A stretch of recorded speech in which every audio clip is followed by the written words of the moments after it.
Hey everybody, it is You Had to Ask, the show where I answer your questions, and this week my first question comes from Troubleshooter125, who says, Steve, have you ever had an issue with writer's block, whether in working on one of your videos or other work you have done or are doing? And if so, what do you do to overcome it? The only way I know to thwart it is to just force yourself to sit down and force yourself to write. And that's one of the worst parts of writing. When you don't feel like writing, or when you don't know what to write, when you're just staring at a blank screen or a blank page, and you're just, you're blank. You're just as blank as the page. That's a horrible feeling. And it takes such effort mentally to put words on that paper. And it's so terrible when you know you're writing stuff that you're going to have to change. You know you're just pounding out words and you're writing sentences, and you know that you're not going to be able to keep any of this. It seems like such a waste of time. But there's something about that process, forcing yourself to get into the writing, to write and to write and to write, that breaks the block. At least for me. It's not easy. There's no trick to it. It's not a pleasant process. And like I say, there's an element of it that feels wrong because it feels like you're wasting time because you're just writing stuff that you know is going to turn out to be shit that you're just going to have to go back and rewrite later. But I have found it's much easier to just beat out a draft of something, even if you know you won't be able to keep it. Just beat a draft out on the page and then go back over it after it's done and change it. And you might radically change it, but at least you have something to work with. At least you're not blocked in the sense that you're starting from square one. So yeah, that my advice is to first get over the romance of writing if you are in that phase. Get over the dream that writing is a magical process that just flows through your fingers without any effort from you. Get used to the fact that it will feel like work sometimes. And when you're blocked, as will inevitably happen, you just have to punch your way through it. You just have to work it out. Taking a break can help too. Standing up and sort of walking away, clearing your head, or maybe, thinking about other things, or maybe even writing something else. If you're working on a particular project and you're blocked, it can help if you have something else you can work on, to work on that for a while. If you're a multitasker and you have multiple writing projects sort of in the air at once, it can help to move from one to the next if you get blocked on one in particular. So, there are multiple ways of doing it, but to me, when you break it down to its most basic essence, the only way to get through writer's block is to write your way out of it. Piker Eyes, if you were given creative control of a new Star Trek TV series, what would you do differently, storyline-wise, than what was done with the past series? Would you base it aboard a single ship, multiple ships, or a space station like Deep Space Nine? I think I've said this before a few times, but I'll go over it very quickly again. If I were going to do a Star Trek show, I would base it on a ship. The ship would be going out into the galaxy to explore. The mission would be exploration. There would be very little continuity from episode to episode. I wouldn't want to have like flagrant continuity violations, but there wouldn't be like an overarching story. There wouldn't be any extra effort exerted to build like a mythology or to have long, multi-episode story arcs. It would be one episode, one story from start to finish. We'd have likable characters. We'd have exciting adventure-based storylines with occasional maybe social commentary here and there, but the main thrust of the show would be fun space adventure type stuff. And I would not break my back trying to make it clear where the show fits in the larger Star Trek universe. I would not hurt myself trying to make connections between this show and these characters and the other shows and the other characters. I would set it in the Star Trek universe. I would make it its own thing. And I would just say, let's write this like a pulp comic book. Let's write this like a sci-fi space adventure series from the 50s and the 60s, where these characters are just going to go out and get in trouble and have adventures and have fun. And yeah, it'll be Star Trek, so there'll be Klingons around, there'll be Romulans, all the familiar aliens, some of the familiar conflicts. But the main thrust of the show, there's not going to be any wars. There's not going to be any diplomatic melodrama. It's going to be space adventure. It's going to be fun and exciting, with occasional diversions into pathos or social commentary if that feels right. But that would be my prime directive, if you will pardon that inexcusable Star Trek pun, for my Star Trek series. Kevin Wetzler. Hi, Steve. A short film I wrote has just been completed. It's available online and all, but how do we get our movie actually seen? Sure, the whole thing is all of 12 minutes long, but I put my heart into it, as did the cast and crew, and I'd like to share our little movie with the world. I'd hate to think all our work was for nothing. Any suggestions would be more than welcome. Boy, I hear exactly what you're saying. I've been in the same situation. Me and my fellows at Neon Real Entertainment have been in this situation since I've been with the company like 4 or 5 times at least, where it's like, okay, we've made this movie, we're really happy with it, we want people to see it. How are we going to get people to watch this movie? It's a challenge. It's a challenge, and if I knew a good answer, I would tell you. I would recommend, most of the things I would recommend are probably things that you or the film's director or producers are doing already, which is submit it to film festivals, submit it to websites other than YouTube that feature short films. Just get it out there as often as you possibly can. Share it with your friends on Facebook and Twitter and YouTube, and just try your best just to get it out there. Now, I watched your movie, and I'll do my part, and I'll put a link up to your movie. Kevin's movie, the movie that he wrote, is called Duet for Four. And it's a really, really good movie. I actually really liked it, Kevin. And I'll put a link up to it on the screen, and it'll be in the description box as well. You can check it out. You can watch it on YouTube. Again, the title of it is Duet for Four. It's a really clever movie. It's only, like he said, it's only about 10 or 12 minutes long. I thought it was really well written, which I'm sure you're interested in hearing, Kevin. I really liked the conceit to it. I like the way the characters interacted. I like the sort of twist to the presentation where it's a story being told kind of in 2 different levels. I don't want to spoil too much about it, but I want people to watch it and see for themselves and see if they like it or not.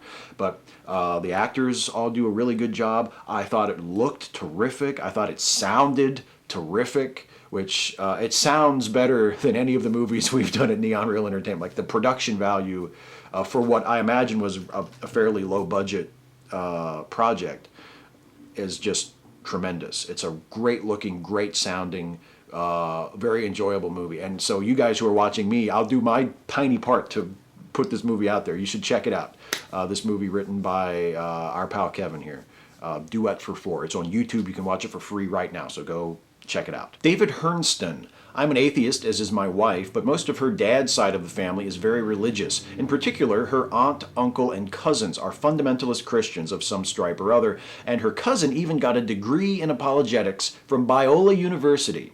She's always posting things about God and Jesus on her Facebook wall, and I have to hold myself back from commenting on them. Do you have any idea about how to talk to believers in a way that treats them with respect, doesn't make them feel attacked, and doesn't cut off the possibility of getting into a really meaty discussion? I found it a very effective tactic to make the conversation about the other person, and not in an adversarial way, not in an accusatory way, in such a way that they have the impression that you are really interested in their point of view and what they have to say.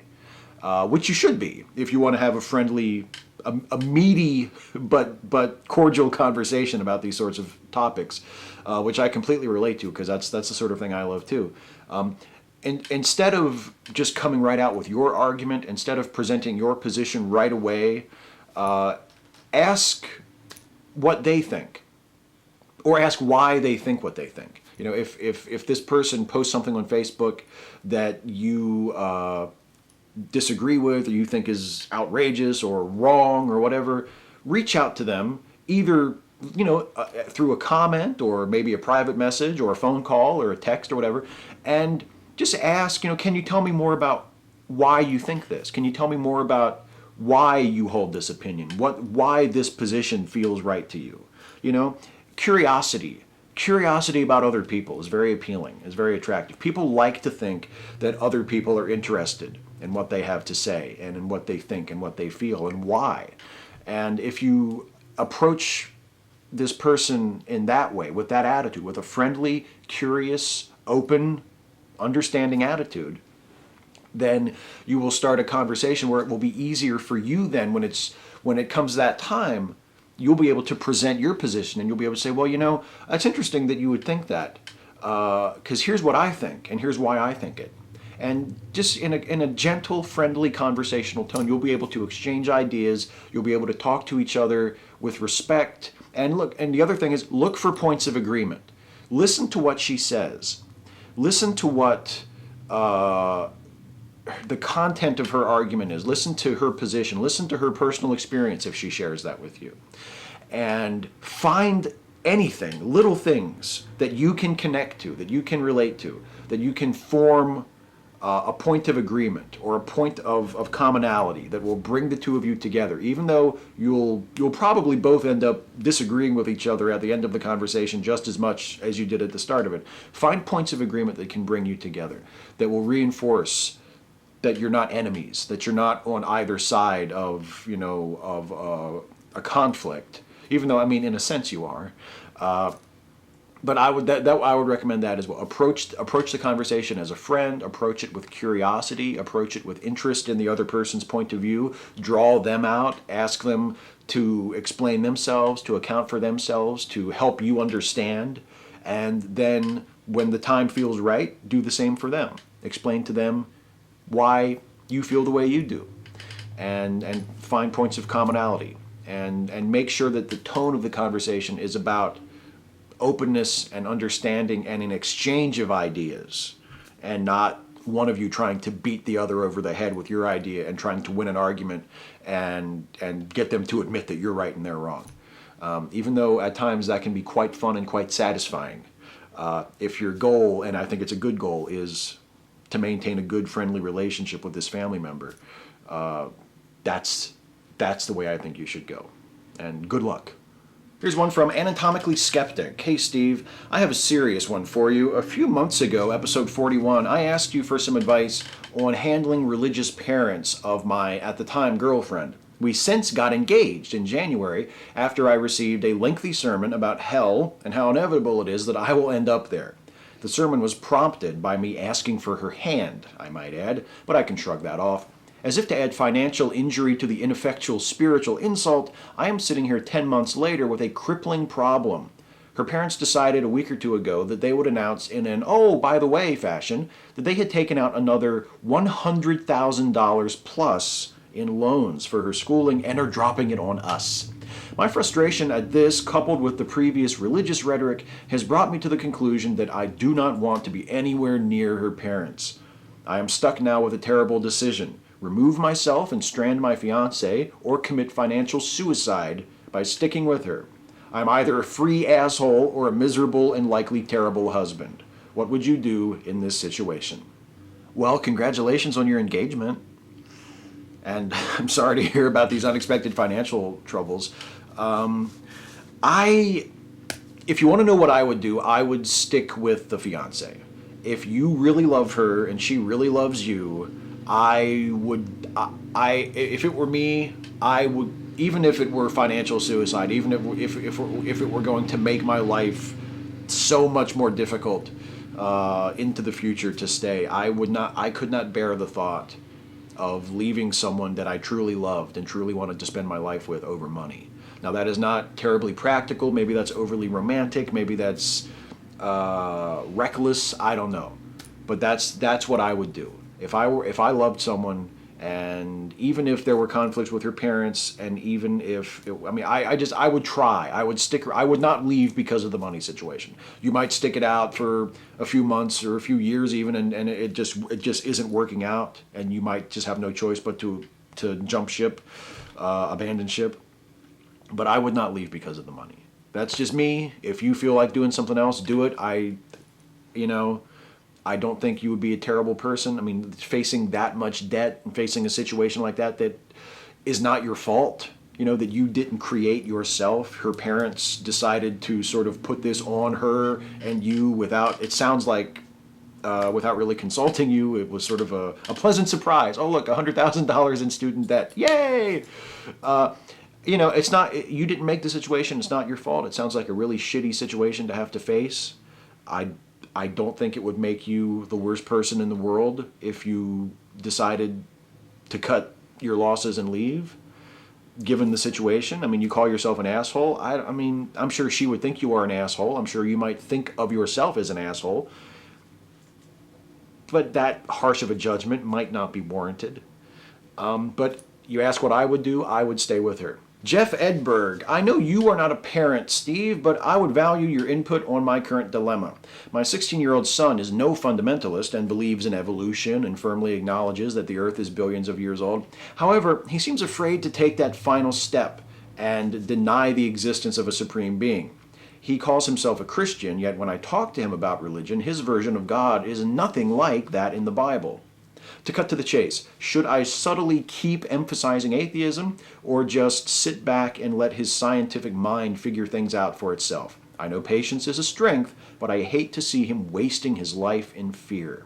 Well, as you say, I'm not a parent, but my instinct would be to tell you to just take it easy, to not rush him into taking that final step. If that final step, as you call it, into identifying as an atheist, recognizing that he doesn't think there is a God at all, if that is a final step he's going to take, that's a step he should take on his own. You can't push him into taking that step, even if you push him very gently and very lovingly and with the best of intentions. It has to be a step he takes, or else it doesn't mean anything. Now, I talked to my wife about this earlier, and she had a really interesting insight as well that I hadn't thought of, which is, you're his dad, you're an atheist. What you can do is, instead of trying too hard to sort of nudge him into atheism, what you can do is be a role model for him. Show him, whether he ends up becoming an atheist or not, show him what a good-hearted, intelligent, curious, thinking person who is an atheist looks like. Model for him what a good father, a good human being who is an atheist is like. Show him that example. So if he does become an atheist, he will have you to look up to look to for advice, to look to as a guide for how he should behave, how he should think, how he should react to people, how he should conduct himself. And if he decides that atheism doesn't make sense to him and he's going to continue to be a Christian or whatever he is, he will have you as a reminder of what an atheist is. That it doesn't make a difference whether a person is a Christian or an atheist or a member of some other religion or some other philosophy, that there are good people of all kinds and that we should treat each other with respect and with kindness and with dignity regardless of our beliefs or lack thereof. And either way, it's going to work out good for him, I think, to have a father who is an atheist, who is modeling for him a thoughtful, sensitive, intelligent, inquisitive, loving person who is an atheist. Kyle Butler, judging by your video output, you seem to have a pretty strong work ethic. So my question is this: do you or have you ever engaged in procrastination? And if you do, how do you overcome it? I procrastinate something chronic. The amount I procrastinate seems to be directly correlated to my desire to see the task completed. This bizarre piece of cognitive dissonance leads to a lot of unnecessary stress and self-loathing. Any tips on how to beat it? I see procrastination as a quicksand pit. I know as soon as I get in there, I'm just never going to get out. The best way I deal with procrastination is just to avoid it. If something needs done, just do it. And if you don't feel like doing it at first, make yourself do it. Start doing it. Pull yourself in. Give yourself no choice but to do it. Because the longer you wait, the worse it will be. And I mean, I thrive on a schedule. I thrive on regularity, on routine. My shooting schedule for this YouTube channel is pretty routine, is pretty locked in. I do certain things on certain days at certain times, and that works for me. I just keep that rolling.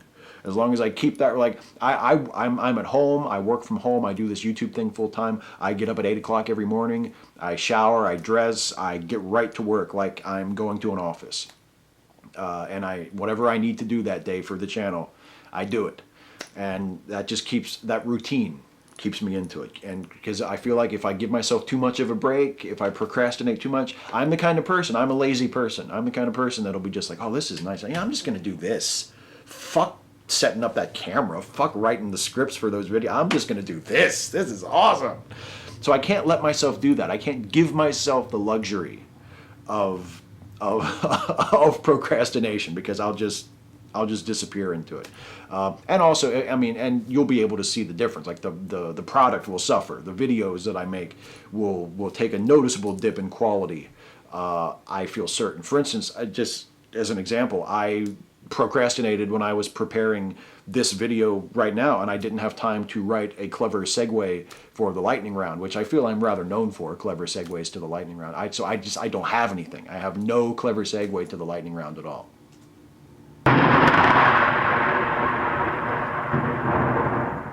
Like, seriously, I have nothing. Just go ahead. The lightning round. Rapid fire questions. Glib and adequate answers. A skeptical owl. What is your favorite type of question to answer? Questions to which I have very clever, witty, entertaining responses. So, not like your question. Der Wunderbar, do you have any answers to this question? See, this is tricky because I've read the question and now I'm going to answer it. So even if I say no, I don't have any answers to this question, I actually do have an answer to that question. It's like paradoxical and shit. It's like the sort of thing that Doc Brown warned Marty against. It'll destroy the universe. So please don't do that again. Let's not risk the implosion of the universe by asking me these questions that demand contradictory answers. Radical Bacon. If Hagerstown had a flavor, what would it taste like? It would taste like water siphoned out of a rusty drain pipe and racism. Or I could quote Wayne's World and say it would taste like pralines and dick.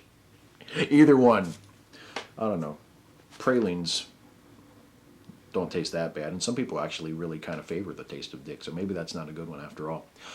David Edwards, do you use any special writer's software like Scrivener? My daughter-in-law is a budding novelist, and I like to give her as much help and encouragement as possible. You know, I have actually never used Scrivener, but I can imagine it would be a great help. I use a program for my screenwriting I use a program now called Celtics, because we use that at Neon Real Entertainment. And I've also used Final Draft in the past, and they both have organizational tools and sort of creative tools similar to those that are in Scrivener, at least that I understand are in Scrivener. So I would say a program like that could be a big help.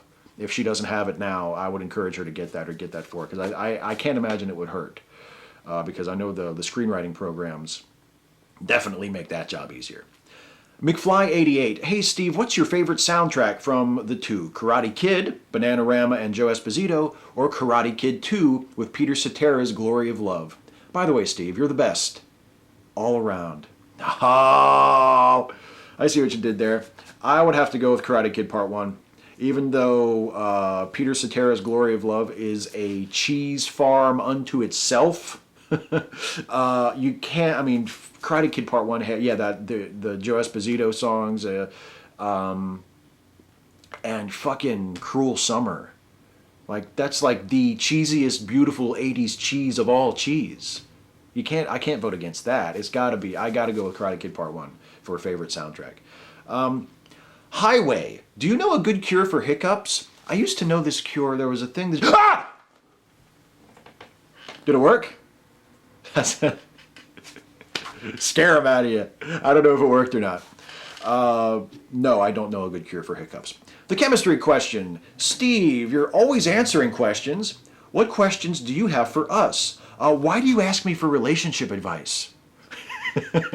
Not you particularly, the chemistry question, but just in general. I get all these questions. What do I do about my wife? What do I do about my husband? What about this girl I like? My son, my daughter? All these parenting and relationship questions. I have no idea. I don't know how to help you guys.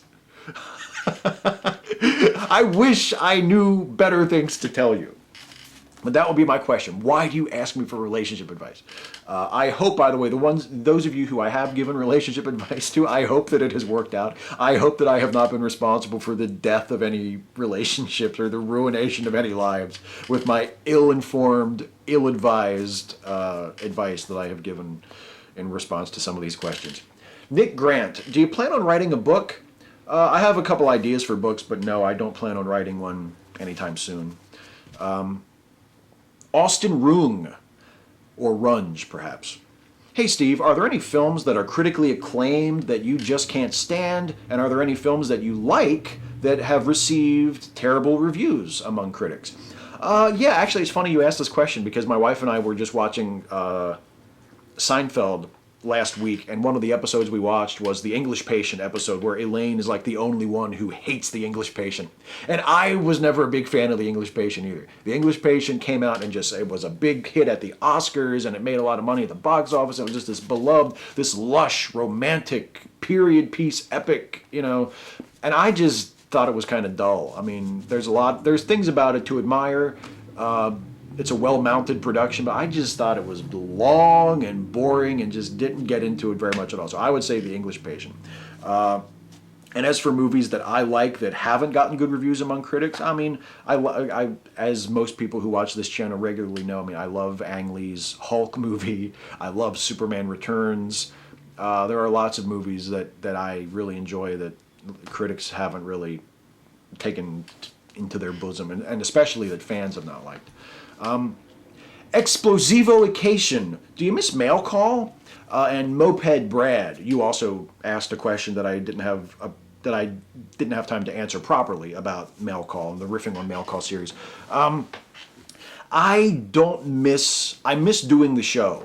I miss Riffing on Mail Call, the series, because I thought that was some of my best work. And I thought some of my best writing was in response to those horrible comments that people would leave. But I don't miss Mail Call, the feature. I think getting rid of Mail Call in the newspaper was the right move and was long, long, long overdue.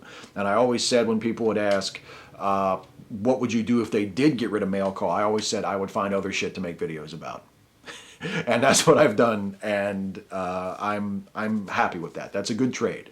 I don't make that particular series anymore, but at the same time, my town's one and only newspaper no longer has this incredibly embarrassing, horrible feature in its pages. So I think that's a good trade. So yeah, I miss Mail Call. I miss Riffing on Mail Call, the show, but I don't miss the feature Mail Call at all. I'm glad that it's gone. I wanted it gone, and it's gone, and I'm glad. Hey, that's it for the questions. Before I get out of here, I'm going to do a shout out as always, and the shout out this week goes to Kristi Winters. Kristi Winters, full disclosure by the way, Kristi is a Patreon patron of mine, but she doesn't get the shout out for being a Patreon patron. She gets the shout out for the quality of her content. She has a YouTube channel that she has really just started to up the production of in the last couple of months. She's been putting out a lot more content, and she's doing a series right now actually called A Different Atheist Reads, inspired by my various An Atheist Reads series. She's doing A Different Atheist Reads, A History of God, the book by Karen Armstrong, and she's a few episodes into that at this point, and it's a really, really excellent review of that book. Kristi does a great job. She is an incredibly intelligent, educated person from a social science background. She just has a lot of really interesting, insightful things to say. A really great voice to hear in the internet atheism community. A very welcome perspective. And does a great job with her series that she's doing on the history of God. So I would recommend checking that out, especially you guys who are very nice and always remind me that you really missed the An Atheist Read series, and you're always asking me when I'm going to do the next one. In January, by the way. My next An Atheist Read series will start in January. But for those of you who are sort of missing that kind of content, there are other people who do that sort of thing, some of whom have been inspired by me, which is awesome, I love that people do that. And Kristi is definitely one that you should check out. You should check out her series, A Different Atheist Reads, The History of God, because it's an excellent series, and her channel in general is a terrific channel. She also just put up a video a couple of days ago that I saw doing a response to an article about why do young people decide to be atheists that was mentioned, I think, on William Lane Craig's podcast recently. She does a good response and dissection of that as well. So it's a great channel. Check out Kristi Winters' YouTube channel. Now, I have other shout-outs, bonus shout-outs this week, because there are two other things I want to bring to your attention. And actually, it's even more of a bonus shout-out because I shouted out Kevin Wetzler's film that he wrote, Duet for Four, earlier, which you should check out. It's like, hey, come and get your shout-outs, everybody. Come and get your shout-outs. Shout-outs over here. I'm going to dilute it. I'm going to kill the gimmick if I give out too many shout-outs. So I'm not going to do that. But this weekend, Saturday, which is tomorrow if you're watching this the day I upload this. Saturday, October 11th, starting at 6 p.m. Eastern, I will once again be the guest on a very public spanking of. And the link to that is in the description, and I'll also put a link to it on the screen here in an annotation. The subject of this week's very public spanking of will be Thunderfoot. It'll be a very public spanking of Thunderfoot by special request of a very public spanking of viewer who also requested that I be the guest for the Thunderfoot show. So we're going to do a very public spanking of Thunderfoot. We're going to watch some Thunderfoot videos and make fun of Thunderfoot. So all of you guys who have always wondered, what do I think of Thunderfoot? What do you think of this and that? Watch a very public spanking of Thunderfoot starring yours truly on the A Very Public Spanking of YouTube channel. Linked in the description. It goes out live on Saturday, October 11th, which is tomorrow from the day I'm publishing this, starting at 6 p.m. Eastern. So watch live if you can, and of course it'll also be archived on the channel after the fact if you can't watch it live. But check it out live if you possibly can. It's going to be a lot of fun, and I can hardly wait to regret having done it. And also, one of the co-hosts on A Very Public Spanking Of is my dear friend Jason Harding, also known as Jason with a D. He and I recorded a new episode of our movie review show, Late Seating, that will be up. It may be up today. It may be up tomorrow. It'll be up whenever Jason gets it up. But check Jason with a D's YouTube channel in the next couple of days, today or tomorrow, whenever. And check out our new Late Seating review. And we're doing Forrest Gump, and it was a hell of a show. A late seating review of Forrest Gump, starring me and Jason Harding of Opinionville on Jason's YouTube channel. Again, linked in the description box. Check it out. Also, super duper extra bonus shout out. Jason and Finite Atticus's podcast, Let Me Finish, is now available on iTunes. Hilarious podcast. You should totally check it out. I have nothing to do with it whatsoever. I'm sharing it purely out of the kindness of my heart because I think it's a great podcast, and I think if you're not listening to it, you should check it out. It's hilarious. Atticus tries to tell a story. Jason keeps interrupting him. The episodes are usually between like 30 and 40 minutes long. It doesn't take up a whole lot of time, and it's just a fun show, and you should check it out on iTunes now. Let Me Finish. So anyway, that's it for me this week, everybody. I will be back next week to do this all over again, and next week will be something a little special, a little different, because it will not just be me here next week. Oh no, I will be joined to answer your questions by my lovely and talented wife, Ashley. Once again, Ashley will be joining me. Do you want to come over here and let the people see you? She's been sitting here the whole time. She's been sitting here the whole time, not paying particular attention, but see, there she is. Ashley has once again kindly consented to sit in with me next week on You Had to Ask. So as always, when Ashley sits in with me, if you have questions specifically for her, please feel free to ask. If you have questions for both of us, feel free to ask. Or questions just about me that Ashley will, I'm sure, throw in her 2 cents. That'll happen too. So Ashley will be sitting in with me in the next episode, next week, on You Had to Ask. So leave a question for me or her or both of us for next time in a comment on this video. Ask us anything about anything. Nothing is too serious. Believe it or not, nothing is too silly. And we, next week, will answer as many of them as we possibly can. So until then, it's really awkward to stand here. I'm just gonna... we will see you next week, everybody. Take care.